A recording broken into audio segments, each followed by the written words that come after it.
here today to introduce a very important guest from my perspective, Dave Kent, Vice President of Sales and Marketing with three of the largest insurance companies, London Life, Great-West Life, and Canada Life. From my perspective, most consumers and advisors have a hard time understanding the fundamentals of life insurance. Dave's here today to talk about this great presentation called Who Gets the Benefit. We'll help explain things you've heard me talk about, renting versus owning, or probably more importantly, generic names that mean nothing to you, the consumer, called whole life participating universal life insurance. Dave, thanks for coming in, much appreciated. My pleasure, Tim, thank you. As Tim mentioned, and I get often asked in my role to explain the differences between the main insurance products or life insurance products that are available in Canada, that being term insurance, universal life insurance, and participating insurance. And one way to explain the differences would be go down the industry jargon path that Tim mentioned, where we talk about costs of insurance and types of death benefit and term periods, you name it. But oftentimes that overwhelms consumers, and it's not really something that is intuitive for them to understand. In my experience, if we really look at the core elements of any insurance policy and then look at how they apply to term insurance, universal life, and participating insurance, that gives a consumer a much better sense and idea of which product might be more suitable for them and their particular preferences. So with any insurance policy, you have three major components, and it doesn't matter what type of insurance policy it is. You have expenses, you have mortality, and you have investment. And those three elements are the same regardless of what type of insurance policy you have. What happens is, over time in an insurance policy, you pay the insurance company some premium, they take that capital and they invest that capital. So let's look at investments first, and they use that investment to support the death benefit that you've purchased.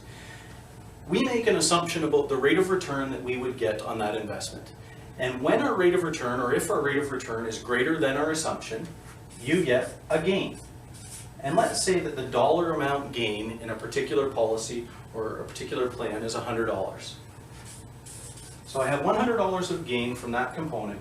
And let's say that we have two clients, one who has participating insurance, which is otherwise known in the marketplace oftentimes as whole life.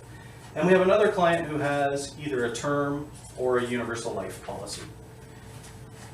With that $100 of gain, if I happen to own a participating insurance policy, and I'm the policy holder in that instance, with London Life, $97.50 of that $100 gain from the investment experience would be distributed to the policy holder in the form of a dividend, and the remaining $2.50 would go to the shareholder in that particular instance. Client B in this scenario has a term insurance policy or a universal life insurance policy. Our investment experience and assumptions is very similar regardless of the product that you've chosen. And so if the scenario was exactly the same, I had $100 of gain, now all $100 of gain from universal life or term insurance would go to the shareholder in that instance. So the question that we would ask as it relates to the first of the three major elements of an insurance policy is, who gets the benefit from any gains that are received as a consequence of experience in this case, investments? And you can see here that obviously the policyholder is in a great spot. If we then shift gears and say, well, what about expenses? So the insurance company incurs expenses to put a policy in force. So think of things like the cost of underwriting and some of the medical tests that are done, among many other things. But at the end of the year, if we've outperformed our assumptions, and there's a gain, again, I've used $100 for simplicity's sake, and again, we have two clients, one who has a participating insurance policy and one who has a term policy.